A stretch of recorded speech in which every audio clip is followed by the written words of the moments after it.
Friend, आज की इस वीडियो पे मैं आप लोगों को स्वागत करता हूं और आज की इस वीडियो पे मैं आप लोगों को लेकर आ चुका हूं क्लास 11 का ज्योग्राफी का इंपॉर्टेंट क्वेश्चन, ठीक है, और आंसर सहित, ठीक है। तो यार ज़्यादा देर ना करते वीडियो को कंटिन्यू स्टार्ट कर लेते हैं, क्योंकि काफ़ी ज़्यादा वीडियो लंबी हो जाती है तो आप लोग यार अच्छे से वीडियो को देख नहीं पाते हो और सीख नहीं पाते हो, क्योंकि काफ़ी ज़्यादा टाइम मैं ले लेता हूँ तो आप लोग को दिक्कत होती है। तो चलिए फटाफट स्टार्ट कर लेते हैं। तो पहला प्रश्न जो पूछा गया है वो ये है, नदियाँ के किन्हीं 5 महत्व को लिखिए। नदियाँ के किन्हीं 5 महत्व को लिखना है। तो सबसे पहले आप लोगों को क्या लिखना है, नदियाँ हमारे लिए बहुत महत्वपूर्ण है। नदियों से हमें होने वाले लगभग लाभ निम्नलिखित है। तो पहला जो लाभ है, नदियाँ कृषि में सिंचाई के कार्य के लिए अत्यंत उपयोगी है।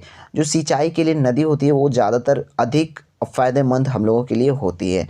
चलिए दूसरा पॉइंट देखते हैं। दूसरा पॉइंट में यहाँ पे हम लोग को क्या दिया गया है, नदियाँ अनेक जल जीवों का आश्रय देता है। आदि की जो नदियाँ हैं वो कई सारे जलीय जीव हैं, उन लोगों के लिए एक क्या है, घर है। बोला जाए तो उनके लिए क्या है, घर है, ठीक है। तीसरा पॉइंट में बोला जाए, नदियाँ यातायात के लिए अच्छी साधन है। जो नदियाँ हैं यातायात के लिए क्या है, अच्छी साधन है। चौथा है, नदियों से हमें पीने का साफ जल मिल जाता है। और पाँचवा में बोला गया है, नदियाँ मछली पालन के लिए उपयोगी है, जिसमें कई लोगों को रोजगार प्राप्त होता जाता है।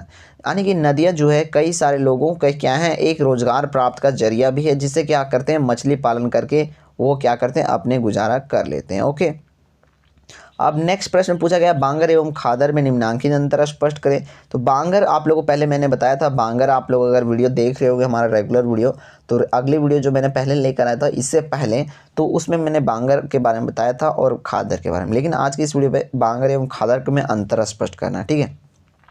तो यह पुरानी जलोढ़ मिट्टी, आप लोगों को पहले पता है जो बांगर मिट्टी वो क्या है, जलोढ़ मिट्टी का ये पुराना भाग है, ठीक है। जो अपकृच ऊंचे भागों में पाया जाता है, जो जलोढ़ मिट्टी है उसके क्या होते, सॉरी हाँ, जलोढ़ मिट्टी जो है उसकी जो पुरानी मिट्टी होती है, जहाँ पे क्या हो जाती है, एक साथ जमा रहती है काफ़ी दिनों तक, और काफ़ी दिनों के बाद वह मिट्टी क्या हो जाती है, बांगर मिट्टी बन जाती है। जब वहाँ पे बारिश के समय क्या होती है, पानी नहीं आ पाती है, या फिर वहाँ पे किसी भी प्रकार का कोई दूसरी मिट्टी नहीं जा पाता, तो उस मिट्टी को क्या कहते हैं हम लोग, बांगर मिट्टी कहते हैं। इन मिट्टियों तक बाढ़ का पानी नहीं पहुँच पाता, जैसे मैंने पहले बोला।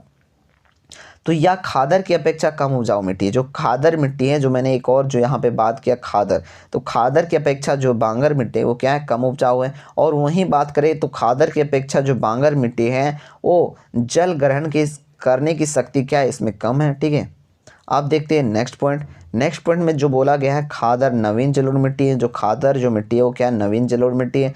जो नदी के बाढ़ मैदानी दरिया तथा डेल्टा क्षेत्र में पाई जाती है। इसमें कण पाई जाती है, महीन होते हैं, और इनमें जल ग्रहण करने की शक्ति क्या होती है, बांगर मिट्टी से अधिक होती है, तथा बांगर से इसकी उपजाऊ ज़्यादा होती है। जो बांगर मिट्टी है उससे क्या होती है, ये खादर जो मिट्टी है उससे जल ग्रहण करने की शक्ति अधिक होती है, और उपजाऊ मिट्टी भी अधिक होती है। ओके, अब तीसरा क्वेश्चन जो बोला गया, तीसरा प्रश्न में बोला गया, समुद्री जल की लवणता से आप क्या समझते हैं। समुद्री जल की लवणता से आप क्या समझते हैं। तो समुद्री जल की बात किया जाए तो समुद्री जल की लवणता से हम लोग सिंपली बात किया जाए तो लवणता हम लोग उसे बोलते हैं जिसमें नमक की मात्रा पाई जाती है, उसी को हम लवणता बोल सकते हैं, ठीक है। तो यहाँ पे बात किया जा रहा है समुद्र की जल की लवणता। तो समुद्र की जल की लवणता कब जब होगा, जब समुद्र की जल की लवणता जब नमकीन होगी तो उसी को समुद्री जल लवणता कह सकते हैं। तो चलिए आंसर देख लेते हैं। आंसर में हम लोग बोल सकते हैं, वर्षा का जल हो या सागरीय जल, सभी में घुले हुए खनिज नमक की मात्रा पाई जाती है। यानी कि वर्षा का जल हो या फिर सागरीय का जल हो, सभी में क्या होता है, लवणता पाया जाता है। या खारापन वह शब्द है जिसका व्यवहार समुद्री जल में घुलने हुए नमक की मात्रा की परिभाषित करने में किया जाता है। यानी कि यह एक प्रकार से जो है जल में जो खारापन जो शब्द है उसका जो होता है व्यवहार समुद्री जल में घुले हुए नमक की मात्रा को प्रभावित करने के लिए किया जाता है, ठीक है। और बोला जाए तो 1 किलोग्राम जल में नमक की मात्रा लगभग 35 ग्राम होती है। 1 किलोग्राम समुद्री जल में लगभग 35 ग्राम नमक पाया जाता है। ओके, आप लोग समझ गए। आप चौथा प्रश्न देखते हैं। चौथा में हम लोग क्या है, चौथा प्रश्न में बोला गया है, मृदा अपरदन क्या है, इसके रोकथाम के उपाय बताएं। चौथा में मृदा अपरदन क्या है, इसके रोकथाम के उपाय बताएं। तो सबसे पहले आप लोग को मृदा अपरदन के बारे में हम लोग जानते हैं। मृदा की ऊपरी परत को बाह्य संघनों द्वारा हटाया जाना मृदा अपरदन कहलाता है। मृदा जो अपरदन है वो बाह्य संघनों द्वारा यानी कि प्रकृति के द्वारा किसी भी किसी व्यक्ति के थ्रू नहीं, बल्कि किसी बोला जाए तो प्रकृति के द्वारा जो आपदाओं के कारण या फिर किसी भी प्रकार से बारिश की वजह से या फिर किसी जीव जंतुओं के कारण से जब मिट्टी के एक जगह कटाव हो जाती है यानी कि कटाई हो जाती है, तो उस मिट्टी को हम लोग क्या कहते हैं, मृदा अपरदन कह सकते हैं। ठीक है, मृदा जो अपरदन है, मृदा अपरदन से प्रभावित क्षेत्र जो हैं काफ़ी सारे क्षेत्र हैं, जैसे कि पश्चिम बंगाल, मध्य प्रदेश और उत्तर प्रदेश और महाराष्ट्र और तमिलनाडु, कर्नाटक और राजस्थान, कई सारे अनुभवी क्षेत्र हैं। ठीक है, इन भागों में अपरदन के कारण वनों की अंधाधुंध कटाई चारागाहों में की जाती है। ठीक है, यहाँ पे जो बोला गया है, इसे रोकथाम के लिए जो उपाय है वो निम्नांकित है। ठीक है, तो रोकथाम के लिए उपाय जो है वो देख लेते हैं। वृक्षारोपण करना आवश्यक है। अगर हम लोग वृक्षारोपण करते हैं तो क्या होता है, पेड़ की अगर हम लोग रोपाई करते हैं तो क्या होता है, पेड़ के अगल बगल में जो मिट्टी होती है वो पेड़ की जो जड़ होती है उससे क्या कर लेती है, रोक लेती है, और जब वर्षा होती है तो उस मिट्टी को बहने नहीं देती है। ठीक है, दूसरा पॉइंट है समुच रेखीय जुताई करनी चाहिए। समुच रेखीय जुताई करनी चाहिए और सीढ़ीदार खेत बनाने चाहिए, साथ ही साथ खेतों पर मेड़ करनी चाहिए। ठीक है, और चौथा में जो बात किया जाए, पशुओं को निश्चित चारागाहों में चराई करनी चाहिए। ठीक है, चलिए नेक्स्ट प्रश्न देखते हैं। नेक्स्ट में पूछा गया है नदियों के प्रदूषित होने के 3 कारण बताएं। नदियाँ के जो 3 कारण बताना है, जो क्या हो रहा है, नदी को दूषित कर रहा है, नदी के जल को दूषित कर रहा है, तो इसके 3 कारण हम लोग को बताना है। तो चलिए देखते हैं। हम लोग को सबसे पहले लिखना होता है भारतीय नदियों के प्रदूषित होने के 3 प्रमुख कारण या फिर निम्न प्रमुख कारण। ठीक है, तो चलिए इसका आंसर देखते हैं। अब कौन कौन सी कारण जो है निम्न है और काफ़ी ज़्यादा इंपॉर्टेंट है। सबसे पहले जो बात करें वो ये है, घरों से निकलने वाला गंदा पानी छोटे छोटे नालों के सहारे बड़े नालों में गिरता है, और उन नालों से यह सारा गंदा जल जो है कहाँ जाके मिल जाता है, नदियों में मिल जाता है। तो ये आप लोगों ने लिख लोगे। और ये जो प्रश्न है वो 5 नंबर का है। कितना नंबर का है? 5 नंबर का है। ये जो प्रश्न है वो 5 नंबर का है, तो आप लोग जरूर से याद रखना। ठीक है, अब दूसरा पॉइंट देखते हैं। दूसरा में हम लोग को क्या दिया हुआ है, उद्योग से निकलने वाला कूड़ा कचरा भी नदियों में फेंक दिए जाने से नदियों में प्रदूषण बढ़ जाता है। नदियों में और प्रदूषण कहाँ से होता है, जैसे कोई उद्योग है तो उद्योग से जो उद्योग से जो कूड़ा कचरा निकलता है उसे क्या किया जाता है, नदियों में फेंक दिया जाता है। इससे भी नदी प्रदूषण होती है। चौथा में औद्योगिक रासायनिक अपशिष्टों को नष्ट भी नदियों में ही किया जाता है, जो इनमें प्रदूषण को काफ़ी बढ़ा देता है। यानी कि जो उद्योग है, उद्योग में कुछ रासायनिक कार्य होते हैं, जैसे कि मान लीजिए कुछ रासायनिक के द्वारा बनाया जाता है, तो वहाँ का जो अपशिष्ट जो कचड़े होते हैं जो नहीं खपत हो पाते, तो उन्हें क्या किया जाता है, जल में क्या किया जाता है, नदियों के जल में जाकर क्या किया जाता है, बहा दिया जाता है। तो उससे भी क्या हो जाता है, जल प्रदूषण की मात्रा बढ़ जाती है। ठीक है, अब छठा में बोला गया है, छठा काफ़ी इंपॉर्टेंट प्रश्न है और सारा इंपॉर्टेंट ही लगभग है, लेकिन यार काफ़ी तो 5 ही प्रश्न पूछे जाएंगे, उसमें से 3 ही आप लोग को बनाना होता है। ठीक है, तो यार यहाँ छठा प्रश्न जो दिया हुआ है वो तमिलनाडु के तटीय प्रदेश में जाड़े के मौसम में अधिक वर्षा क्यों होती है। मान लीजिए अगर जाड़े के मौसम में आप लोगों ने कहीं सुना है अधिक वर्षा, लेकिन यार तमिलनाडु एक ऐसा क्षेत्र है जहाँ पे मौसम जब ठंडी के मौसम होती है तो उस समय क्या होती है, वर्षा अधिक होती है। ठीक है, तो इसका कारण क्या, ये हम लोग आंसर में देखते हैं। तो सबसे पहले यहाँ पे दिया हुआ है तमिलनाडु भारत राज्य के दक्षिण पूर्वी तट पर है। जो तमिलनाडु है वो भारत के कौन सी साइड में है, दक्षिण पूर्वी तट पर। ठीक है, तो यहाँ शीतल का उत्तरी पूर्वी मानसून पौने ग्रीष्म की दक्षिण पूर्वी मानसून पौने की अपेक्षा अधिक वर्षा कराती है। यहाँ पे जो कौन सी पौने हैं, जो ग्रीष्म दक्षिणी पौने हैं, दक्षिणी मानसून पौने हैं, उसकी अपेक्षा उत्तरी पौने की अपेक्षा क्या होती है, अधिक वर्षा कराती है। ग्रीष्म में यह प्रदेश पश्चिमी घाट की वृक्ष छाया से कम वर्षा करा पाती है। यानी कि जब बरसात के समय में उसकी छाया के कारण से, जो पहाड़ी की छाया के कारण से वर्षा नहीं हो पाती है। शीतल कण में लौटती हुई मानसून पौने बंगाल की खाड़ी को पार करके नमी ग्रहण कर लेती है। यानी कि जब ठंडी के समय होती है तो वहाँ पे क्या करती है, जो बंगाल की खाड़ी होती है वहाँ पे जब मानसून की पवनें जो होती है वो क्या होती है, नमी ग्रहण कर लेती है। और ये बढ़ने पवन घाट की पहाड़ियों से टकराकर वर्षा कराती है, और यही पहाड़ों से टकराकर क्या करती है, वर्षा करा देती है। कब? ठंडी के समय में। इस प्रकार शीतल कण में यह प्रदेश आर्द्र पवनों के सम्मुख होने के कारण अधिक वर्षा प्राप्त करता है, परंतु ग्रीष्म में वृद्धि छाया के होने के कारण कम वर्षा प्राप्त करता है। ठीक है। अब 7वां प्रश्न पूछा गया है, हिमालय से निकलने वाली नदियों के 3 विशेषताओं को लिखें। हिमालय से निकलने वाली 3 नदियों का लिखना है विशेषताएं। ठीक है। तो यहाँ पे आप लोग को लिख सकते हो हिमालय से निकलने वाली प्रमुख निम्न विशेषताएं। यहाँ पे मैं नहीं लिख रहा हूँ क्योंकि यार मैं शायद भूल गया। ठीक है। तो चलिए आप लोग लिख लोगे। क्या लिखोगे? तो आप लोग को लिखना है हिमालय से निकलने वाली नदियों की मुख्य विशेषताएं निम्न हैं। ठीक है। उसके बाद आप लोग पहला पॉइंट देकर लिखोगे, हिमालय से निकलने वाली नदियाँ बर्फ और गैल्सियोर के पिघलने से बनी है, अतः इनमें पूर्व वर्षा के दौरान निरंतर प्रवाह बना रहता है। ठीक है। यानी कि हिमालय से निकलने वाली जो नदियां होती है बर्फ और गैल्सियों से पिघलकर क्या होती है, हर वक्त क्या होती है, बहती रहती है। ठीक है। हर वक्त क्या रहती है, बहती रहती है, चाहे किसी भी मानसून में हो। नदियों के बैरिसन बहुत बड़े हैं और उनके जल ग्रहण क्षेत्र सेकंडों हजारों वर्ग किमी में फैला हुआ है। ठीक है। जो हिमालय की नदियां हैं वो बैनसून बहुत बड़े हैं। ठीक है। और ये उनके जल ग्रहण क्षेत्र क्या है, सैकड़ों हजारों वर्ग किलोमीटर में फैले हुए हैं। अब तीसरा पॉइंट जो है, हिमालय की नदियां को 3 प्रमुख नदी तंतुओं में विभाजित किया गया। कितने तंतुओं में विभाजित किया गया है? ठीक है।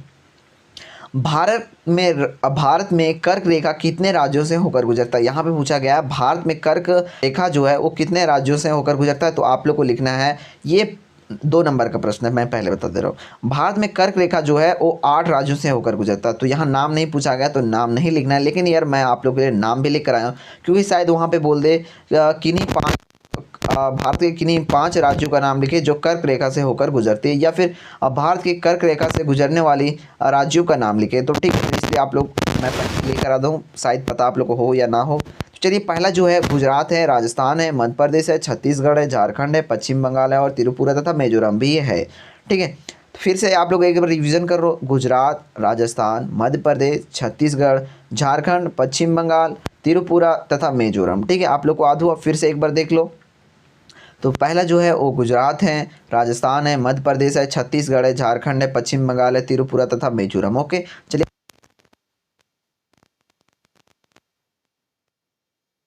संरक्षण के 3 उपायों के लिए जो पहले मैंने बता दिया था ऊपर के प्रश्न। ठीक है। तो यार आप वीडियो को पूरा देखे होंगे तो समझ में आ गया होगा। तो चलिए नेक्स्ट प्रश्न की ओर बढ़ते हैं क्योंकि दोनों एक ही पॉइंट है। ठीक है।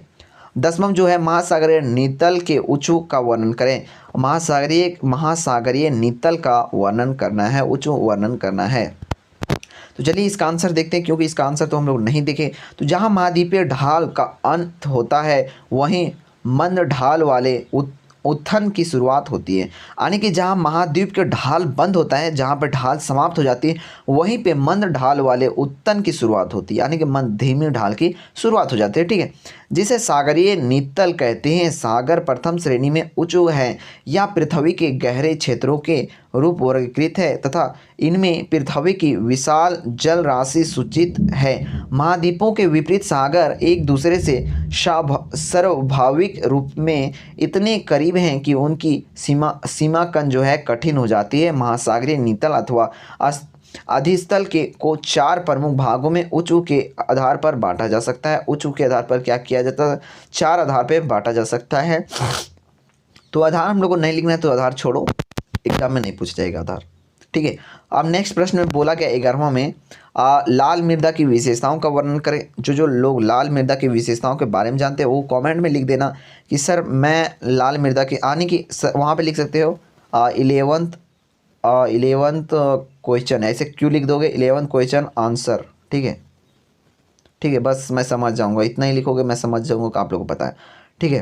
तो आप लोग को यहाँ पे देख सकते हो लाल मिट्टी की मुख्य विशेषताएं निम्नांकित है। जो लाल मिट्टी की विशेषताएं वो जो निम्नांकित है, पहला जो है इनमें मिट्टी का निर्माण उन सेलों से होती है जिनमें लोहे पदार्थ मिले होते हैं। लाल मिट्टी का निर्माण उन कणों से होता है, सेल यानी कि कण। ठीक है। उन कणों से होता है जिनमें लोहे की मात्रा होती है। ठीक है। दूसरा पॉइंट में दिया हुआ है मिट्टी में आयरन ऑक्साइड होने के कारण इसका रंग लाल होता है। जो लाल मिट्टी है, लाल मिट्टी होने का लाल रंग होने का कारण क्या है, इसमें आयरन ऑक्साइड होने के कारण ही मिट्टी का रंग जो होता है लाल होता है। ठीक है, ओके। अब देखते हैं तीसरा। तीसरा में बोला गया इनमें इस मिट्टी में घुलने वाले तत्व जैसे लोहा तथा एल्युमिनियम की अधिकता रहती है, किंतु फास्फोरस, पोटास, नाइट्रोजन, जीवाश्म तथा चूने की कमी होती है। यानी कि जो लाल मिट्टी है इसमें से लोहा तथा एल्युमिनियम का मात्रा जो है काफ़ी ज़्यादा अधिक मात्रा में पाया जाता है, लेकिन वहीं पे पोटासियम, फास्फोरस, नाइट्रोजन और जीवाश्म तथा चूने की मात्रा क्या होती है, कमी होती है। अब नेक्स्ट पॉइंट देखते हैं, चौथा में हम लोग को क्या बोला गया है, यह साधारण प्रकार की मिट्टी होती है, अतः इनमें विभिन्न प्रकार की मोटे अनाज वाले फसलें जैसे ज्वार, बाजरा आदि की कृषि की जाती है। यानी कि जो लाल मिट्टी है यहाँ पे ज़्यादातर मोटे अनाज की ही कृषि अच्छी खासी होती है। ठीक है, इस मिट्टी में जल सोखने की शक्ति क्या होती है, कम होती है, इसलिए इसमें केवल वर्षा के समय ही क्या की जाती है, कृषि की जाती है। यानी कि जो लाल मिट्टी वहाँ पे लाल मिट्टी में जो है जल ग्रहण करने की शक्ति क्या होती है, कम होती है। इसी कारण से इसमें क्या होती है, सिर्फ केवल वर्षा के समय में ही खेती किया जाता है, जैसे कि अभी चल रहा है। ठीक है, यह मिट्टी कहीं पर पीली, कहीं पर लाल, कहीं पर भूरे रंग का दिखाई देता है। यह जो मिट्टी है कहीं लाल, कहीं पीला और कहीं पे भूरे रंग का दिखाई देता है। शायद आप लोगों को एग्जाम में घुराव पे पूछ दे पीला मिट्टी किसे कहते हैं, तो पीला मिट्टी लाल मिट्टी को ही कहते हैं, और अगर पूछ दे भूरे मिट्टी किसे कहते हैं तो लाल मिट्टी को ही भूरे मिट्टी कहते हैं। ओके, समझ गए। अब यहाँ पे दिया हुआ है काली मिट्टी किसे कहते हैं, इसके निर्माण एवं विशेषताओं का वर्णन करें। काली मिट्टी तो ज्वालामुखी के उदार लोहा, निश चट्टानों से निर्मित मिट्टी जिसका रंग काला होता है, काली मिट्टी का विशेषताएं निम्न है। ठीक है, यानी कि काला मिट्टी के बारे में हम सबसे पहले बात करें, काली मिट्टी किसे कहते हैं, तो काली मिट्टी यार मैं आप लोग अच्छे से समझा दूं, काली मिट्टी उसे कहते हैं जो ज्वालामुखी, अगर किसी जगह पे आप लोग कभी ज्वालामुखी देखे हो तो यार नहीं देखे होगे मुझे उम्मीद है, लेकिन यार अगर देखे हो तो अच्छी बात है, देखे होंगे कभी किसी फिल्म में या फिर किसी वीडियो पे या फिर किसी कार्टून में या फिर किसी जगह पे शायद देखे होंगे। ओके, तो चलिए हम बात करते हैं ज्वालामुखी से जो निकलता है लावा, जो ज्वालामुखी से लावा निकलता है, उस लावा को जब ठंडी हो जाती है, वह लावा जब ठंडी हो जाती है तो अग्नि चट्टान के रूप में वह बन जाता है, या फिर किसी मिट्टी का निर्माण कर लेता है, और वही लावा जो होता है जो ठंडा होकर मिट्टी का निर्माण करता है या अग्नि चट्टान बनता है, तो अग्नि चट्टान फूटने से क्या होती है, काली मिट्टी का निर्माण होती है। समझ गए, काली मिट्टी किससे निर्माण होता है, अग्नि चट्टान के टूटने फूटने से भी काली मिट्टी का निर्माण होता है, या फिर ज्वालामुखी के उधर से जो लावा निकलता है उससे अग्नि चट्टान बनती है, और अग्नि चट्टान से ही क्या होती है, काली मिट्टी का निर्माण होता है। यानी कि सीधा सीधी बोले तो काली मिट्टी है जो अग्नि चट्टान से ही निर्मित होती है, और अग्नि चट्टान कहाँ से निर्मित होती है, तो ज्वालामुखी से। ओके, तो बात करते हैं इसके निम्न विशेषताएं। तो सबसे पहले विशेषताएं ये है, कपास की खेती के लिए काली मिट्टी जो है काफ़ी ज़्यादा अच्छी होती है। काली जो मिट्टी है वो कपास के लिए काफ़ी ज़्यादा इंपॉर्टेंट है। ठीक है, काफ़ी अच्छी खेती उसमें किया जा सकता है। और दूसरा जो है, इसमें से नमी ग्रहण करने की क्षमता अधिक होती है। जो काली मिट्टी होती है वो क्या होती है, नमी ग्रहण करने की शक्ति क्या होती है, अधिक होती है। और और तीसरा में जो है, सूखे पर इसमें दरारें पड़ जाती है। जब सूख जाता है काली मिट्टी तो वहाँ पे क्या हो जाता है, दरार ज़्यादातर पड़ जाता है। ठीक है, और गीले होने पर या जब गीला होता है काली मिट्टी तो फूल जाती है, तथा सूखने पर क्या हो जाती है, सिकुड़ जाती है। अगर काली मिट्टी जब गीला रहेगा तो क्या रहेगा, फूल जाएगा, और जब सूख जाएगा तो वहाँ पे क्या हो जाएगा, सिकुड़ जाएगा। आप लोग समझ गए। आप देखते हैं पाँचवां पॉइंट, इनमें मृदा के कण क्या होते हैं, इकट्ठा हो सकते हैं। ये जो मिट्टी है काली मिट्टी, उसका जो कण हो वो क्या होता है, इकट्ठा हो सकता है। ठीक है, अब 13वां प्रश्न में पूछा गया है, भारतीय जलवायु के मुख्य विशेषताओं का वर्णन करें। भारतीय जलवायु के क्या करना है, मुख्य विशेषताओं का वर्णन करना है। तो चलिए देखते हैं इसका मुख्य विशेषताएं कौन कौन सी है। तो यहाँ पे सबसे पहले बात करते हैं, भारतीय जलवायु की सबसे महत्वपूर्ण विशेषता यह है कि भारत में हर तरह की मानसून पाया जाता है। सबसे पहला विशेषता की बात करें तो भारत एक ऐसा क्षेत्र है या ऐसा देश है जहाँ पे हर प्रकार का मानसून पाया जाता है। शायद ही कोई ऐसा देश होगा ना जो भारत के जैसा मानसून जहाँ पे होगा कहीं पे।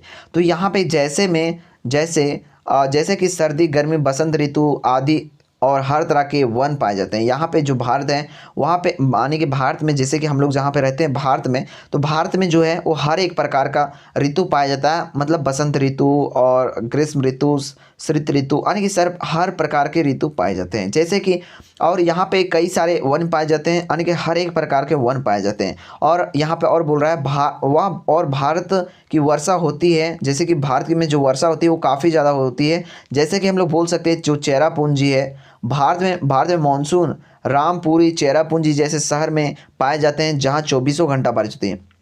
और भारत में कुछ ऐसे भी जगह हैं जहाँ पे चौबीसों घंटा बारिश होती है, जैसे कि चेरापूंजी हो गया। और उसी के अपेक्षा क्या है, रेगिस्तान में थी जेरूसलाम जैसे रेगिस्तान में, जहाँ सिर्फ रेत ही रेत देखने को मिलता है। दुनिया में ऐसा बहुत ही कम देश होगा जहाँ क्या होगा, भारत जैसी जलवायु देखने को मिलेगा। ओके, तो यार आज का प्रश्न जो है वो यहीं समाप्त होता है और मिलते हैं नेक्स्ट वीडियो पे। तो वीडियो भी काफ़ी लंबा हो चुका है और शायद आज की इस वीडियो में थोड़ी सी नॉइज़ आ चुकी होगी, क्योंकि यार आज थोड़ी हो रही बारिश। और आप लोग देख रहे होगे हमारा जो फ़ोन है यहाँ पर टाइमिंग भी चल रहा है, ठीक है। तो टाइम देख सकते हो 4:35-45 हो चुका है और इस वक्त हम लोगों को एरिया में क्या हो रही थी, बारिश हो रही थी। शायद अभी रुक गई है, पता नहीं। लेकिन यार मैं अभी नहीं कुछ बोलूँगा, आप लोगों से एक ही रिक्वेस्ट करूँगा कि अरे आप वीडियो को लाइक कर दो, अगर नहीं किए तो, अगर चैनल को सब्सक्राइब नहीं किया यार तो सब्सक्राइब कर दो। और आपके जो भी प्यारे प्यारे दोस्त हैं उनके साथ क्या करो, शेयर करो यार। अपने प्यारे दोस्तों का भी हेल्प किया करो भाई, तभी वो अगर आपका भी एग्जाम में हेल्प कर सकते हैं, ठीक है। तो यार आप अपने दोस्तों के साथ शेयर कर दो। अगर ये वीडियो को देख लिए होंगे तो अच्छी बात है, नहीं देखेंगे तो देख लेंगे, ठीक है। चलिए मिलते हैं नेक्स्ट वीडियो पे, तो मिलते हैं नेक्स्ट वीडियो पे, तो बाय बाय फ्रेंड।